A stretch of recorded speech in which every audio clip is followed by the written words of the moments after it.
ಇದು ಯಾವ ರೀತಿ ನಡೀತಾ ಇದೆ ಸರ್ ಪ್ರಚಾರ ಕಾರ್ಯ? ಈಗಾಗಲೇ ಬಿರುಸಿನ ಪ್ರಚಾರವನ್ನು ಭಾರತೀಯ ಜನತಾ ಪಕ್ಷ ಅತ್ಯಂತ ಶ್ರದ್ಧೆ ಮತ್ತು ನಿಷ್ಠೆಯಿಂದ ಬಹುಮತವನ್ನ ಕಳೆದುಕೊಳ್ಳುತ್ತೆ ಬಿಜೆಪಿ, ಅಲ್ಲರಲ್ಲೇ ಭಿನ್ನಾಭಿಪ್ರಾಯ ಇದೆ. ನಮ್ಮ ದೂರದೃಷ್ಟಿ, ನಮ್ಮ ನುಡಿವಂತಿಕೆ ಸರಿ ಇದ್ದರೆ ಯಾವ ಪಕ್ಷನೂ ಸಹ ನಮಗೇನು ಅಂತ ಸವಾಲಾಗೋದಿಲ್ಲ ಅಂತ. ಬಿಜೆಪಿಯಲ್ಲಿ ನಿರೀಕ್ಷಿತ ಮಟ್ಟದಲ್ಲಿ ಹೊಂದಾಣಿಕೆ ಆಗೋದಕ್ಕೆ ನಿಮಗೆ ಸಾಧ್ಯ ಆಯಿತು ಅಂತ ಅನ್ಸುತ್ತಾ ಅಂತ? ಚಾತುರ್ಯತೆ ಇರ್ತಕ್ಕಂಥವ್ರು, ನಿಷ್ಠಾವಂತರು, ಪ್ರಾಮಾಣಿಕರನ್ನ ಪಕ್ಷ ನಿಜಕ್ಕೂ ಗುರುತಿಸುತ್ತೆ ಅಂತಕ್ಕಂಥ ಭಾವನೆ ಈಗಾಗಲೇ ನನಗೆ ಮೂಡಿದೆ. ಕಾಂಗ್ರೆಸ್ನಲ್ಲಿದ್ದಂತಹ ಸ್ವಾತಂತ್ರ್ಯ ಬಿಜೆಪಿಯಲ್ಲಿದೆ ಅಂತ ನಿಮ್ಗೆ ಅನ್ಸುತ್ತಾ? ನಾವೇನಾದರೂ ಒಂದು ಸಾಧನೆ ಮಾಡ್ತೀವಿ ಅಂತಕ್ಕಂಥ ಹಂಬಲ ಇಟ್ಕೊಂಡ್ರೆ ನಿಜಕ್ಕೂ ಕಾಂಗ್ರೆಸ್ಗಿಂತ ಬಿಜೆಪಿಲಿ ಮುಕ್ತ ಅವಕಾಶಗಳಿದೆ ಅಂತಕ್ಕಂಥದ್ದು ನನ್ನ ಭಾವನೆ. ಕಾಂಗ್ರೆಸ್ ಹಾಗೆ ಬಿಜೆಪಿಗಿರುವಂತಹ ವ್ಯತ್ಯಾಸವನ್ನ ವಿಶ್ಲೇಷಣೆ ಮಾಡೋದಾದ್ರೆ, ಕಾಂಗ್ರೆಸ್ನಲ್ಲಿ ಸ್ಪರ್ಧೆ ಕಾಂಗ್ರೆಸ್ ಪಕ್ಷದವರ ಪರವಾಗಿರುತ್ತೆ. ಕರ್ನಾಟಕದಲ್ಲಿ ಆಡಳಿತ ವಿರೋಧಿ ಅಲೆ ಇದೆ ಅಂತ. ಡಬಲ್ ಇಂಜಿನ್ ಸರ್ಕಾರದ ಬಗ್ಗೆ ಜನಗಳಿಗೆ ಇವತ್ತು ಮನವರಿಕೆ ಮಾಡಿಕೊಡ್ತಾ ಇದ್ದಾರೆ.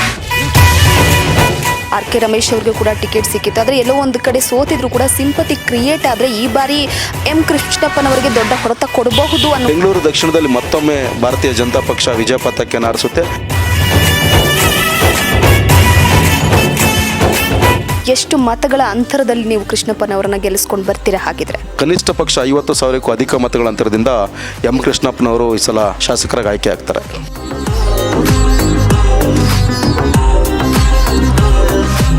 ನಮಸ್ಕಾರ ವೀಕ್ಷಕರೇ, ನೀವು ನೋಡ್ತಾ ಇದ್ದೀರಾ ಬ್ಲೂಮ್ ಟಿವಿ. ನಾನು ರೂಪಾ ಚಂದ್ರು. 2023 ಚುನಾವಣೆಯ ದಿನಾಂಕ ಘೋಷಣೆಯಾಗಿದೆ ತಡ. ಕಾಂಗ್ರೆಸ್ ಹಾಗೆ ಜೆಡಿಎಸ್ನಲ್ಲಿ ಪ್ರಚಾರ ಕಾರ್ಯಗಳು ಈಗಾಗಲೇ ಭರದಿಂದ ಸಾಗಿವೆ. ಅತಿ ದೊಡ್ಡ ವಿಧಾನಸಭಾ ಕ್ಷೇತ್ರ ಅಂತ ಹೆಸರುವಾಸಿಯಾಗಿರುವಂತಹ ಬೆಂಗಳೂರು ದಕ್ಷಿಣ ವಿಧಾನಸಭಾ ಕ್ಷೇತ್ರದ ಹಾಲಿ ಶಾಸಕರಾಗಿರುವಂತಹ ಹಾಗೆ ಹ್ಯಾಟ್ರಿಕ್ ಜಯವನ್ನ ಸಾಧಿಸ್ತಾ ಬಂದಿರುವಂತಹ ಒಕ್ಕಲಿಗ ನಿಗಮ ಮಂಡಳಿಯ ಅಧ್ಯಕ್ಷರಾಗಿರುವಂತಹ ಎಂ ಕೃಷ್ಣಪ್ಪನವರು ಮತ್ತೊಮ್ಮೆ ಕಣಕ್ಕಿಳಿತಾ ಇರುವಂತಹ ಹಿನ್ನೆಲೆಯಲ್ಲಿ ಈಗಾಗಲೇ ಪ್ರಚಾರ ಕಾರ್ಯವನ್ನು ಕೂಡ ನಡೆಸ್ತಾ ಇದ್ದಾರೆ. ಇವತ್ತು ನಮ್ಮೊಟ್ಟಿಗೆ ಬಿಜೆಪಿ ಮುಖಂಡರಾಗಿ ಗುರುತಿಸಿಕೊಂಡು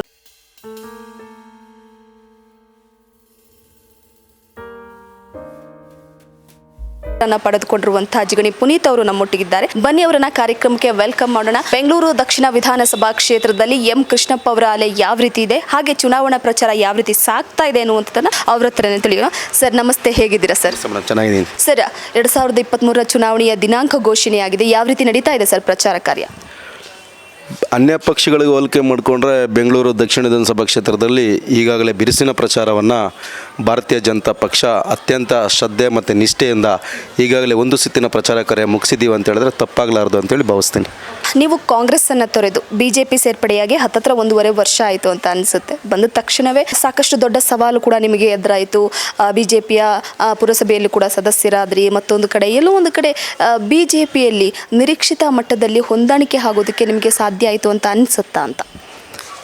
ನಮ್ಮ ಮನಸ್ಥಿತಿಗಳು ಸರಿದ್ದಂಥ ಸಂದರ್ಭದಲ್ಲಿ ನಮ್ಮ ದೂರದೃಷ್ಟಿ, ನಮ್ಮ ನುಡಿವಂತಿಕೆ ಸರಿ ಇದ್ದರೆ ಯಾವ ಪಕ್ಷನೂ ಸಹ ನಮಗೇನು ಅಂತ ಸವಾಲಾಗೋದಿಲ್ಲ ಅಂತಕ್ಕಂಥ ನನ್ನ ವೈಯಕ್ತಿಕ ಭಾವನೆ.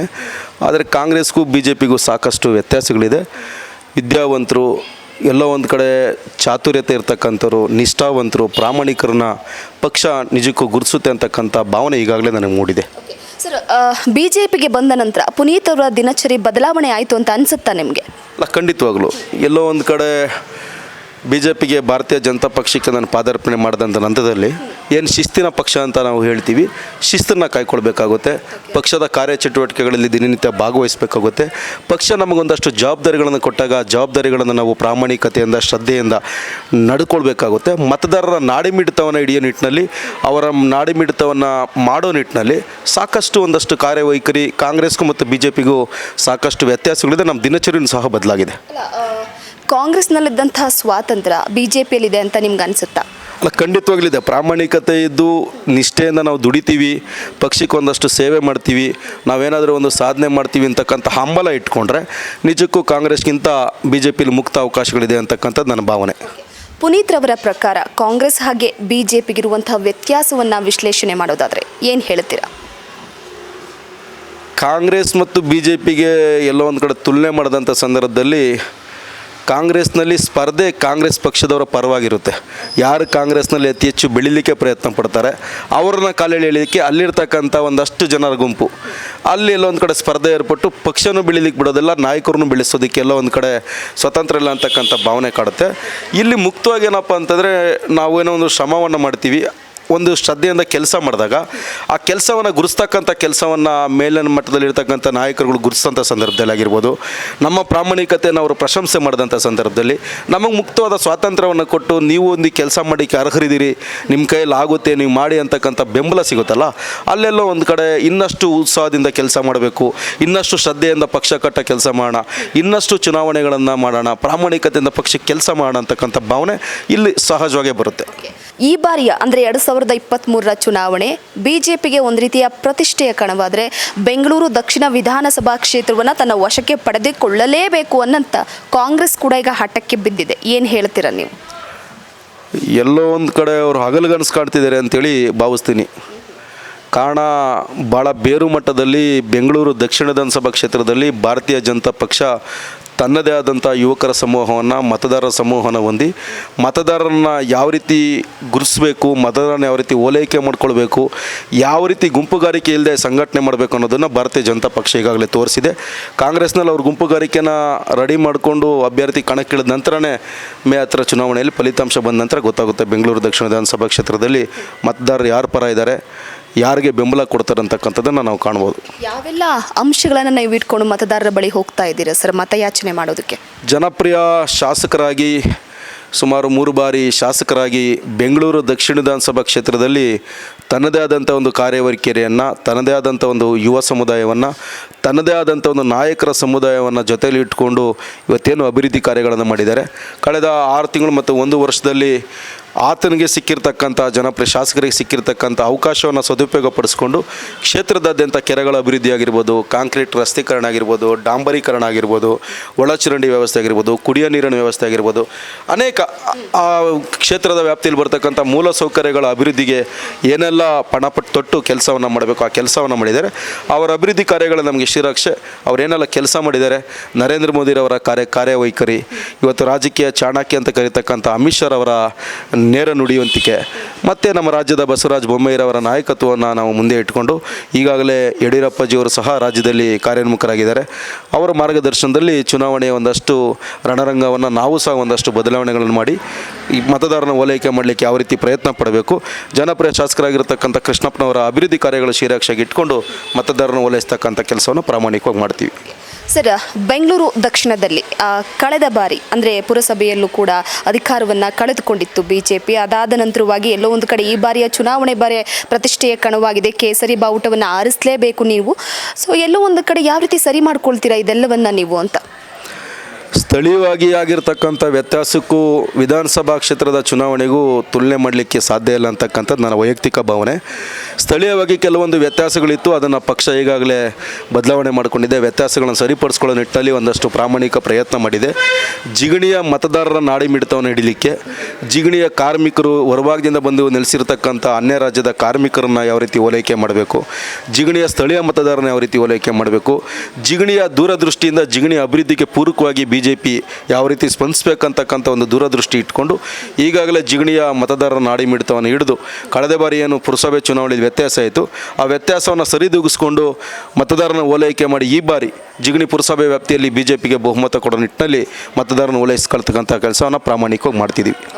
ಸರ್, ಕಾಂಗ್ರೆಸ್ನ ಕೆಲವೊಂದಿಷ್ಟು ಮಿತ್ರರು ಹೇಳ್ತಾರೆ ಕರ್ನಾಟಕದಲ್ಲಿ ಆಡಳಿತ ವಿರೋಧಿ ಅಲೆ ಇದೆ ಅಂತ. ಈ ಬಾರಿಯ ಚುನಾವಣೆಯಲ್ಲಿ ಎಲ್ಲೋ ಒಂದು ಕಡೆ ಅದು ಎಫೆಕ್ಟ್ ಆಗುತ್ತೆ ಅಂತ ಅನಿಸಲ್ವ ನಿಮಗೆ ಅಂತ? ರಾಜ್ಯ ರಾಜಕಾರಣವನ್ನು ಭಾಳ ಸೂಕ್ಷ್ಮವಾಗಿ ಅವಲೋಕನ ಮಾಡಿದಂಥ ಸಂದರ್ಭದಲ್ಲಿ ಈಗಾಗಲೇ ಕೇಂದ್ರದ ನಾಯಕರುಗಳು ಡಬಲ್ ಇಂಜಿನ್ ಸರ್ಕಾರದ ಬಗ್ಗೆ ಜನಗಳಿಗೆ ಇವತ್ತು ಮನವರಿಕೆ ಮಾಡಿಕೊಡ್ತಾ ಇದ್ದಾರೆ. ನರೇಂದ್ರ ಮೋದಿರವರ ಭ್ರಷ್ಟಾಚಾರ ರಹಿತ ಆಡಳಿತ, ದೇಶ ವಿದೇಶಗಳಲ್ಲಿ ನರೇಂದ್ರ ಮೋದಿರವರ ಜನಮನ್ನಣೆ, ಅಮಿತ್ ಶಾ ಅವರ ಕಾರ್ಯತಂತ್ರ, ರಾಜ್ಯದಲ್ಲಿ ಒಂದಷ್ಟು ವ್ಯತ್ಯಾಸಗಳು ಇದ್ದರೂ ಸಹ ಚುನಾವಣೆಯ ಹಂತಕ್ಕೆ ಬಂದಂಥ ಸಂದರ್ಭದಲ್ಲಿ ಅವರಲ್ಲಿರ್ತಕ್ಕಂಥ ಗುಂಪುಗಾರಿಕೆಗಳು ಎಲ್ಲೋ ಒಂದು ಕಡೆ ಭಾರತೀಯ ಜನತಾ ಪಕ್ಷಕ್ಕೂ ಪೂರಕವಾದ ವಾತಾವರಣ ನಿರ್ಮಾಣ ಮಾಡಿ 120-130 ಸ್ಥಾನಗಳನ್ನು ಪಡೆದು ಎಲ್ಲೋ ಒಂದು ಕಡೆ ಆಡಳಿತಕ್ಕೆ ಮತ್ತೆ ಭಾರತೀಯ ಜನತಾ ಪಕ್ಷ ಬಂದು ರಾಜ್ಯದಲ್ಲಿ ಮತ್ತೆ ಆಡಳಿತ ಚುಕ್ಕಾಣಿ ಹಿಡಿಯುತ್ತೆ ಅಂತಕ್ಕಂಥದ್ದು ಭಾವನೆ ನಮ್ಮ ಮೂಡಿದೆ. ಓಕೆ ಸರ್, ಕೆಲವೊಂದಿಷ್ಟು ಕಳೆದ ಬಾರಿಯ ಚುನಾವಣೆಯನ್ನು ಕೆಲವೊಂದಿಷ್ಟು ಗಮನ ಹರಿಸೋದಾದರೆ ನಾವು RK ರಮೇಶ್ ಅವ್ರಿಗೆ ಕೂಡ ಟಿಕೆಟ್ ಸಿಕ್ಕಿತ್ತು. ಆದರೆ ಎಲ್ಲೋ ಒಂದು ಕಡೆ ಸೋತಿದ್ರು ಕೂಡ ಸಿಂಪತಿ ಕ್ರಿಯೇಟ್ ಆದರೆ ಈ ಬಾರಿ M ಕೃಷ್ಣಪ್ಪನವರಿಗೆ ದೊಡ್ಡ ಹೊಡೆತ ಕೊಡಬಹುದು ಅನ್ನುವ ಮಾತುಗಳು ಕೇಳಿ ಬರ್ತಾ ಇದೆ. ಸರ್, ಏನು ಹೇಳ್ತೀರಾ? ವ್ಯಾಖ್ಯಾನಗಳನ್ನು ಮಾಡಿದಂಥ ಸಂದರ್ಭದಲ್ಲಿ ಸಾರ್ವಜನಿಕ ಜೀವನದಲ್ಲಿ ರಾಜಕಾರಣದಲ್ಲಿ ಯಾವ ರೀತಿ ಬೇಕಾದ್ರೂ ವ್ಯಾಖ್ಯಾನವನ್ನು ಮಾಡ್ಬೋದು. ಚುನಾವಣಾ ರಣರಂಗನೇ ಬೇರೆ, ಚುನಾವಣೆಯ ಚದುರಂಗದಾಟನೇ ಬೇರೆ.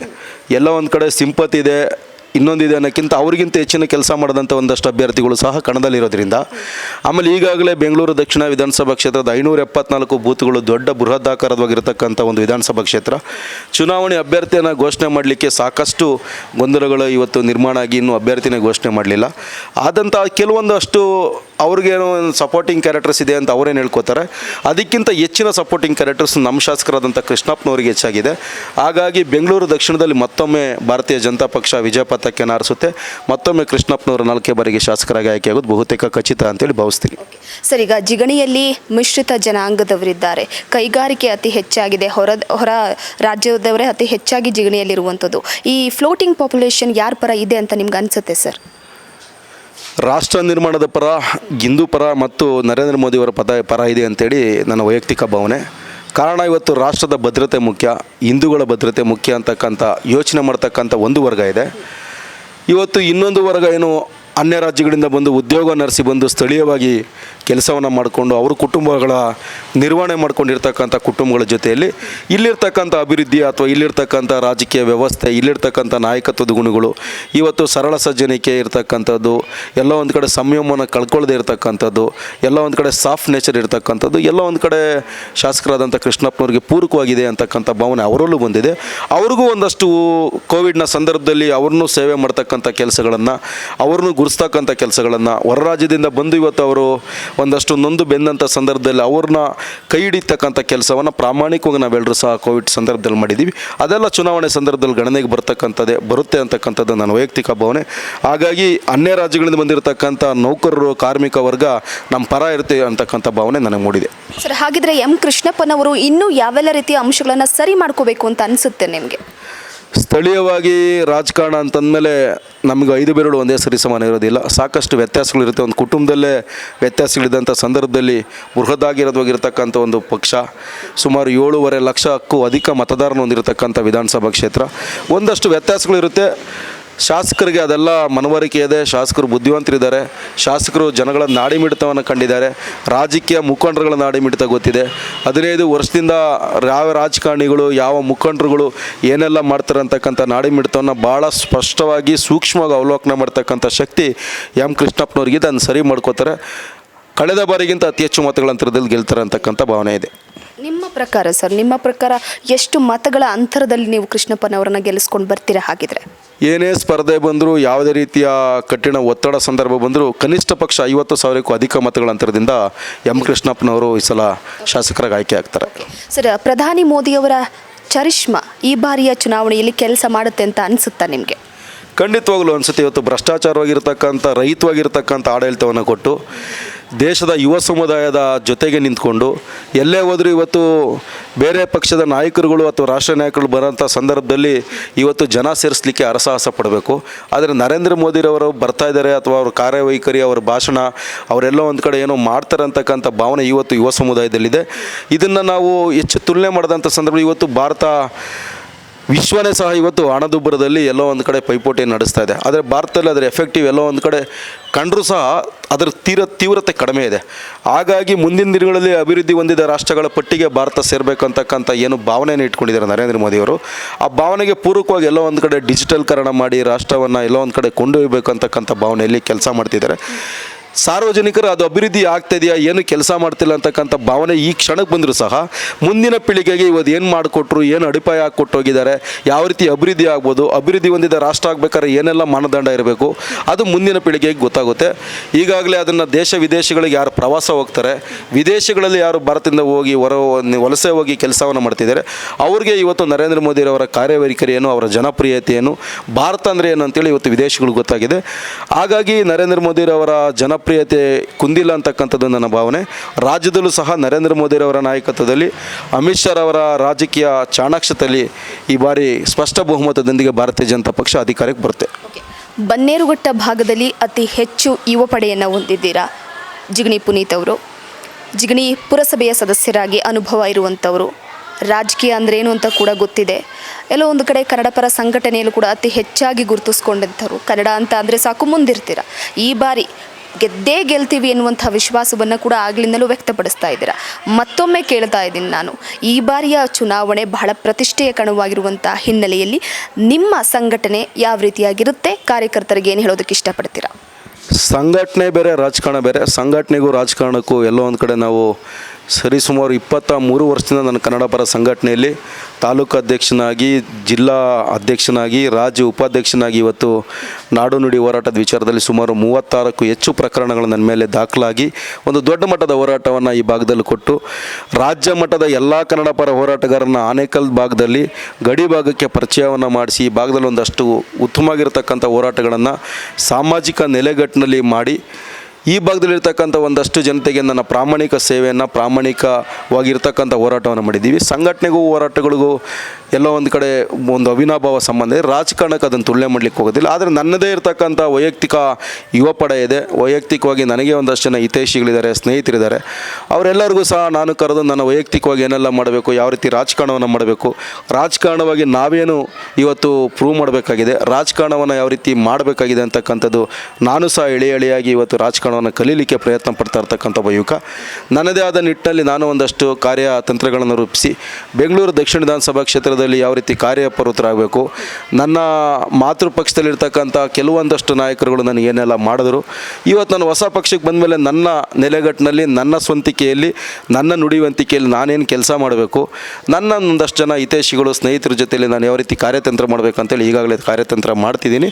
ಅದನ್ನು ಮೇ 13ನೇ ತಾರೀಕು ಬೆಂಗಳೂರು ದಕ್ಷಿಣ ವಿಧಾನಸಭಾ ಕ್ಷೇತ್ರದ ಜನತೆ ನೋಡ್ತಾರೆ ಅಂತ ಭಾವಿಸಿದ್ದೀನಿ. ಮತ್ತೊಮ್ಮೆ ಕೊನೆಯದಾಗಿ ಕೂಡ, ಯಾಕಂದರೆ ಕೆಲವೊಂದಿಷ್ಟು ಈಗ ಚುನಾವಣೆ ಅಂತ ಬಂದರೆ ಸಮೀಕ್ಷೆಯನ್ನು ಕೂಡ ನಡೆಸಲಾಗುತ್ತೆ. ಆ ಸಮೀಕ್ಷೆಯಲ್ಲಿ ಎಲ್ಲೋ ಒಂದು ಕಡೆ BJP ಪರವಾಗಿ ಅತಿ ಹೆಚ್ಚು ಅಲೆ ವ್ಯಕ್ತವಾಗ್ತಾ ಇಲ್ಲ ಎನ್ನುವಂಥ ಮಾತು ಕೇಳಿ ಬರ್ತಾ ಇದೆ. ಈ ಬಾರಿ ಎಲ್ಲೋ ಒಂದು ಕಡೆ ಬಹುಮತವನ್ನು ಕಳೆದುಕೊಳ್ಳುತ್ತೆ BJP, ಅಲ್ಲರಲ್ಲೇ ಭಿನ್ನಾಭಿಪ್ರಾಯ ಇದೆ. ಒಂದು ಕಡೆ 40% ಕಮಿಷನ್ ಆರೋಪ ಇರ್ಬೋದು, ಬೆಲೆ ಏರಿಕೆಯ ವಿಚಾರ ಆಗಿರ್ಬೋದು, ಕೇವಲ ಚುನಾವಣೆ ಹೊಸ್ತಿಲಲ್ಲಿ ಮಾತ್ರ ಜನರನ್ನು ಸೆಳೆಯೋದಕ್ಕೆ ಆಶ್ವಾಸನೆಯನ್ನು ನೀಡ್ತಾರೆ ಎನ್ನುವ ಮಾತುಗಳು ಕೇಳ್ತಾವೆ. ಏನು ಹೇಳ್ತೀರಾ ಅದಕ್ಕೆ? ರಾಜ್ಯ ರಾಜಕಾರಣವನ್ನು ಭಾಳ ಸೂಕ್ಷ್ಮವಾಗಿ ಅವಲೋಕನ ಮಾಡಿದಂಥ ಸಂದರ್ಭದಲ್ಲಿ ಈ ಗುಜರಾತ್ನ ರಾಜ್ಯದ ಚುನಾವಣೆ ಫಲಿತಾಂಶಗಳ ಬಗ್ಗೆಯೂ ಸಹ ಕೆಲವೊಂದಷ್ಟು ಸಮೀಕ್ಷೆಗಳು BJPಗೆ ಪೂರಕವಾಗಿ ಬಂದಿರಲಿಲ್ಲ.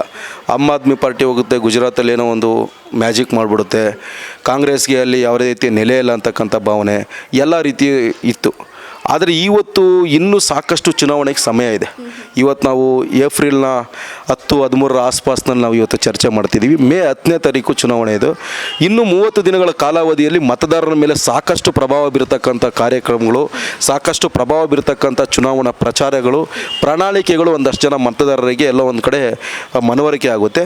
ಅದಾದ ನಂತರದಲ್ಲಿ ಇವತ್ತು ತಕ್ಷಣದ ವಾತಾವರಣ ನಾವೆಲ್ಲೂ ಸಹ ತುಲನೆ ಮಾಡಿದಂಥ ಸಂದರ್ಭದಲ್ಲಿ ಯಾರೂ ಸಹ ರಾಜ್ಯದಲ್ಲಿ ಭ್ರಷ್ಟಾಚಾರ ರಹಿತ ಆಡಳಿತವನ್ನು ಕೊಡಲಿಲ್ಲ ಅಂತಕ್ಕಂಥದ್ದನ್ನು ಜನ ಅರ್ಥ ಮಾಡ್ಕೊಂಡಿದ್ದಾರೆ. ಕೆಲವೊಂದಷ್ಟು ತಪ್ಪುಗಳು ಭಾರತೀಯ ಜನತಾ ಪಕ್ಷದಲ್ಲಿ ಆಗಿದೆ.